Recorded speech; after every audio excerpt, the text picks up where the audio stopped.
اب آپ P M L N کو فالو کر رہے ہیں کیونکہ وہ بھی تو احتجاج کر رہے ہیں، شہباز شریف صاحب بھی کر رہے ہیں، آپ بھی کر رہے ہیں. آج اگر یہ انرجی کرائسس میں ان کا اتنا ہاتھ ہے کہ 18th امینڈمنٹ کے بعد صوبوں کے پاس اختیارات ہیں. آپ کی جو اسسمنٹ ہے اس سے مجھے پتا کیا لگتا ہے، مجھے یہ لگتا ہے کہ آپ ریپیٹڈلی سچویشن کو ریڈ نہیں کر پاتے. یہ جو سارا بیک فائر کر گیا ہے، جس طرح 9 مارچ کو مشرف کا پلان بیک فائر کیا، اسی طرح یہ جو بیک فائر کیا ہے، اس سے مجھے لگ رہا ہے کہ چیزیں تیزی سے اب آگے بڑھیں گی. سپریم کورٹ کے کیسز کی طرح آپ کی جو لانگ مارچز کی لسٹ ہے بڑی طویل ہو گئی ہے. جب انہوں نے ڈیفائی کیا سپریم کورٹ اوپنلی تو ہم اسلام آباد کی طرف آئیں گے. اس کے علاوہ ہم نے سونامی مارچ کا نہیں کسی اور ایشو. لیڈر جو ہے اگر پبلک فرسٹریشن کو فوکس نہ دے پائے تو وہ اس مقصد کی طرف نہیں جا پاتا. تو بہتر نہیں ہے کہ پبلک میں کمیٹی نہ کریں آپ. یہ اگر ڈسٹریکٹڈ تھے تو ہم یہ فیصلہ کر بیٹھے تھے کہ ہم اگر چینج لانا چاہتے ہیں پاکستان میں، پہلے اپنے سے شروع کریں کہ اس کو ایک ڈیموکریٹک پارٹی بنائیں. لیکن میں جب باہر سے اس کو دیکھتا ہوں تو میں کہتا ہوں کہ آپ تو اپنے ڈومیسٹک لیگ میں پھنسے ہوئے ہیں. اوپر سے اگر کل کو ورلڈ کپ آ گیا، الیکشن اناؤنس ہو گئے، مطلب آپ you not prepared at all. جیسے ہی ہماری الیکشن ہو جائے گی، پارٹی جنرل الیکشن کے لیے آٹومیٹکلی تیار ہو جائے گی، کیونکہ آپ کے پاس یونین کاؤنسل کی الیکٹڈ آرگنائزیشنز آ جائیں گی. الیکٹیبل سے پھر بھی آپ پیچھا نہیں چھڑا سکتے. آپ کو بھی کنسٹیچوئنسی پولیٹیشینز چاہیے نا. یہ جو بلیک میل ہے پولیٹیشنز کی، یہ جو ہلکے والے پولیٹیشنز ہیں کہ ملک ڈوب رہا ہے لیکن یہ اپنے ہلکے میں پھنسے رہتے ہیں. ان کو کسی کو وائس پریزیڈنٹ بنا دیا، کسی کو سینئر وائس پریزیڈنٹ بنا دیا. آئی فارگیٹ دی ہائرارکی. تو آپ نے پہلا کمپرومائز وہیں پہ کر دیا نا. کیا یہ کرائیٹیرین ہونا چاہیے کہ میرے سے 17 سال میرے ساتھ ایک جان مارتا رہے اور اس بیسس پہ میں وہ کہہ جی مجھے چیف منسٹر بنا دو؟ پولیٹیشینز آر رشنگ ٹورڈز می. وہ رش کو تھوڑا سا کم نہیں ہو گیا کہ لائنیں آپ نے کہا تھا بڑی لگی ہوئی، کدھر ہیں لوگ؟ وہ جب آیا نا ہمارے پاس رش، تو اس میں کئی ایسے لوگ آ گئے جو کہ ہمارے معیار پہ نہیں اترتے تھے. السلام علیکم ناظرین، پروگرام میں خوش آمدید. کل آپ نے عمران خان صاحب سے ہمارا انٹرویو کا پہلا حصہ دیکھا. آج دوسرے حصے میں خارجہ پالیسی کے حوالے سے بات کریں گے. خان صاحب thank you very much. I know you are short on time, let me go straight to the point. آپ نے بارہا کہا ہے کہ افغانستان کے اندر اور پاکستان کے بارڈر ایریاز میں فاٹا میں بالخصوص ریکنسیلیشن اور امن کے جو معاہدے ہیں اپنے لوگوں سے انگیج کریں، اس کے علاوہ کوئی چارہ نہیں ہے اور امریکہ کو ہم نے ایگزٹ کروانا ہے. ایگزٹ ہوگا تو یہاں پہ اسٹیبلٹی آئے گی. اب ایگزٹ کے لیے ہم نے ان کو رستے بھی کھول کے دینے، ورنہ ان کے لاکھوں ٹرک وہاں پہ پھنسے ہوئے. تو اگر ایگزٹ کے لیے امریکہ کو نیٹو سپلائز ایک تو اندر جا رہی ہیں، اگر ان کو نکالنے کے لیے رستے کھولیں تو would you be in favour of that یا نہیں؟ بالکل طلعت، دیکھیں ہمیں کلیئر ہونا چاہیے کہ ہم کوئی دنیا سے لڑائی لڑنے نہیں لگے، امریکہ سے جنگ نہیں کرنا چاہتے، ہم ان کی دشمنی نہیں لینا چاہتے، لیکن ہم ان کی مدد کرتے ہوئے اپنے کو تباہ بھی نہیں کرنا چاہتے. تو اگر تو وہ ایگزٹ کرتے ہوئے وہ واپس روٹ چاہتے ہیں اور اس کی صحیح قیمت ان کو مانگنی چاہیے کیونکہ بہت نقصان ہوا ہے پاکستان کو اس کا، تو وہ اس میں کوئی حرج نہیں ہے. ٹھیک، لیکن اس میں شرکت اب نہیں کرنی چاہیے، ان کی جنگ کا حصہ نہیں بننا چاہیے، کیونکہ اور کتنی آپ تباہی مچائیں گے اس ملک میں. اور اگر اس کے اوپر اگر یہ کھول دیتے ہیں مثلا ابھی جو، اور مجھے خوف ہے کہ کھولنے والے ہیں کیونکہ پریشر نہیں برداشت کریں گے. اگر نکلنے کے لیے کھول رہے ہیں پھر تو آپ کو اپریشیٹ. بالکل ٹھیک ہے، وہ تو ہمیں اجازت دیں، ہمارے انٹرسٹ میں ہے کہ یہ یہاں سے نکلیں.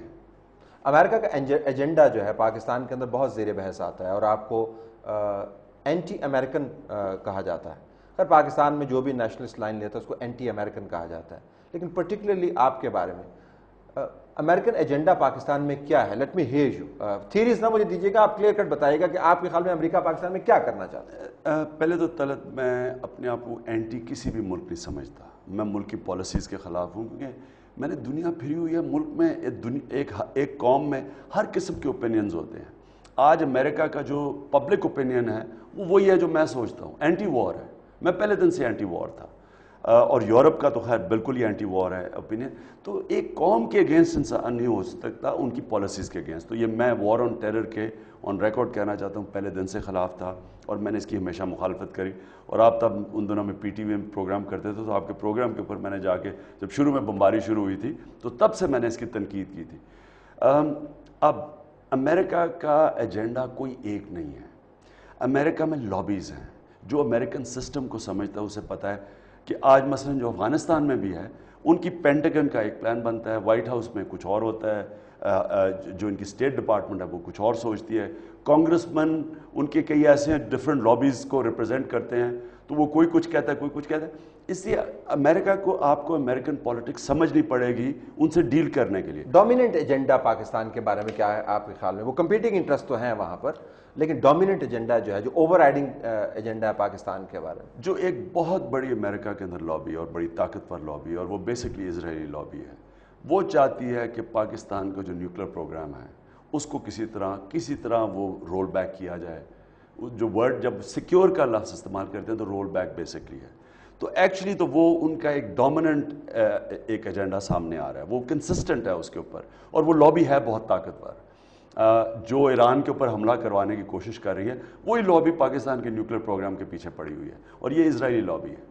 ہمیں کیا کرنا چاہیے؟ Should be secure over nukes? دنیا کے ساتھ انگیج کرنا چاہیے؟ کیا کرنا چاہیے؟ پہلے تو ہمیں کسی صورت اپنے نیوکس کے اوپر کوئی کمپرومائز نہیں کرنی چاہیے، کیونکہ یہ پاکستان کی سیفٹی ہے. اور سیفٹی اس لیے ہے کہ واضح ہے کہ جب سے نیوکس ہیں کوئی جنگ نہیں ہوئی ہندوستان سے، یعنی اس سے پہلے 3 جنگیں تھیں، اور جیسے یہ تو اس نے ایک سیکیورٹی دی ہے. اور پاکستانی قوم کو اس کی سیکیورٹی اس لیے بھی ہونی چاہیے کہ جو پیسہ آج ہندوستان خرچ کر رہا ہے اپنے ڈیفنس کے اوپر، پاکستان اس کا میچ نہیں کر سکتا. جو اکنامک گروتھ وہاں ہو رہی ہے، اگر ہم نے میچ کرنے کی کوشش کی تو وہ ہمارا سوویت یونین، ویسے بینکرپسی تو آئی گئی ہے ابھی، تو ہم ویسے نہیں میچ کر سکتے. اس لیے ایک پروٹیکشن ہے کہ نیوکلیر کی وجہ سے یہ ایک پاکستانیوں کو سیکیورٹی کی فیلنگ ہے. اس کے ساتھ ساتھ ہمیں کرنا کیا چاہیے؟ ہمیں ملٹی ایریاز کے اندر اس کو ڈیل کرنا چاہیے. ایک تو پبلک اوپینین، ایک جو ویسٹرن پبلک اوپینین ہے اس کو جیتنا ہے. وہ بدقسمتی سے ہم بڑی بری طرح جنگ ہار گئے ہیں. یہ جو وار آن ٹیرر میں جس میں ہم نے اتنی قربانیاں دی ان کے لیے، یہ ہمارے اوپر ہی بیک فائر کر گئی ہے. یعنی شکاگو کانفرنس میں مجھے اتنا افسوس ہوا کہ اوباما نے یہ گوارا ہی نہیں کیا کہ وہ ملک جس نے اپنے آپ کو تباہ کر لیا ہے ان کی خدمت کرتے ہوئے، اس نے ہمارا نام بھی نہیں لیا. اور نام لینا کتنا اہم کیوں ہے؟ What does it matter? نہیں نام لیتا تو نہ نام نہیں، لیکن آپ اس کو دوسری طرح دیکھیں نا طلعت، کہ 40,000 لوگ مروا بیٹھے. ہمارا تو اس کو جنگ سے کوئی آس پاس سے تعلق ہی نہیں تھا، نہ کوئی ہم پاکستانی انوالو تھا. القاعدہ تو القاعدہ کی وجہ سے انہوں نے ہمیں پھنسایا نا اس کے اندر، وہ تو پاکستان میں ہی نہیں تھی. سارے لیڈر یہاں سے پکڑے گئے، وہ تو اسامہ بن لادن سمیت. وہ تو تورا بورا کے بعد انہوں ہے نے تو یہاں پہ دنیا کو دیکھنا، آپ ساری دنیا پھرے ہوئے، دنیا کو یہ سمجھانا جی کہ تورا بورا سے ہوا، گھوم پھر کے یہاں پہ آگے. تو world doesn't listen to these arguments. لیکن کہتے ہیں جی رمزی بن الشیب یہاں سے پکڑا گیا، خالد شیخ محمد پکڑا گیا، ایمن الظواہری یہاں پہ گھومتا ہے، اسامہ بن لادن ایبٹ آباد میں سے پکڑا گیا. دیکھیں ہمیں بھی تو اپنا کیس کو دیکھنا ہے نا. ہمارا کیس ہم نے بہت کمزور کیا. اللہ تعالیٰ ہم نے اب کیس تو خود اپنا خراب، وہ ہے نا کہ کچھ شہر دے لوگ بھی ظالم، کچھ سانوں بھی مرندہ شوق بھی سی. یعنی جب یہ 9/11 کے بعد ہم نے فیصلہ کیا ان کی مدد کرنے کا، تب تو پاکستان کا کچھ نہیں تھا نا. 9/11 سے نہ کوئی پاکستانی ملوث تھا، القاعدہ افغانستان بیٹھی ہوئی تھی، ہمارا تو کچھ بھی نہیں تھا اس کے ساتھ. تو ہمیں جدھر ہم پھنس گئے جا کے، اس میں ہم نے اس جنگ میں شرکت کر کے، اور اس کے بعد جس طرح ہم اس میں ڈوبتے رہے اور اپنی فوجیں بھیج دیں، اور جو پھر یہ جب ملیٹنسی پیدا کی، وہ اس کی اگر آپ ہسٹری ٹریس کریں تو اگر ہم 9/11 کے بعد ہم نیوٹرل رہتے، میں آپ کو آلٹرنیٹیو دے رہا ہوں، آپ کہتے ہیں اور کیا کرتے؟ نیوٹرل رہتے. نیوٹرل کیسے رہتے؟ نیوٹرل اس طرح رہتے کہ اگر ہم نے انہی کے امریکنز کے مدد سے، ان کے پیسے سے، CIA کے پیسے سے یہ جہادی آرگنائزیشن کو ISI نے ٹرین کیا تھا. امریکنز ان کو تب مجاہدین کہتے تھے. تب یہ ٹیررزم اور ہیروئزم ایک ہی چیز تھی. یہ ہیروز تھے جو رونلڈ ریگن نے ان کو گریٹ کیا، ہولی وارئرز اور فاؤنڈنگ فادرز کی طرح امریکہ ریمائنڈ کرواتے تھے. اب آپ نے 10 سال، تب تک وہ مجاہدین تھے، اور 10 سال کے بعد وہی اب فورن آکیوپیشن، کیونکہ اب امریکنوں نے افغانستان میں کیا ہے، اب وہ ٹیررسٹ بن گئے. اب انہی لوگوں کو جنہوں نے آپ نے پالا ہوا تھا، آپ نے ایک دم 180 ڈگری لی، ان سے پیسے لیے اور ان کو ٹیررسٹ کہنا شروع کر دیا.